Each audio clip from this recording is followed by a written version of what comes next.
कैरीची चटपटीत अशी तोंडी लावण्यासाठीची चटणी बनवण्यासाठी इथे मी तोतापुरी कैरी घेतलेली आहे। कैरी आपल्याला अगदी व्यवस्थित स्वच्छ धुवून घ्यायची आणि त्यानंतर किसून घ्यायची आहे।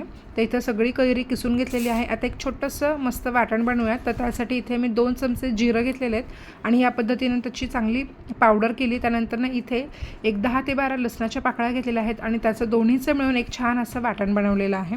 आता कैरी जी किसून घेतली होती त्यामध्ये चवीनुसार मीठ आणि 1.5 ते 2 चमचे लाल तिखट टाकलेलं आहे। वाटलेलं जिरं आणि लसूणीचं वाटण टाकलेलं आहे।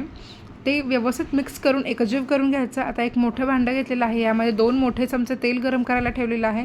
तेल चांगलं गरम झालं की मोहरी टाकायची। मोहरी चांगली तडतडू द्यायची। त्यानंतर आपल्याला हा कैरी जे आपण किस केला होता मसाला लावलेला तर ते संपूर्ण टाकायचं आहे आणि गॅस लगेचच बंद करायचा आणि मिक्स करून घ्यायचं आहे।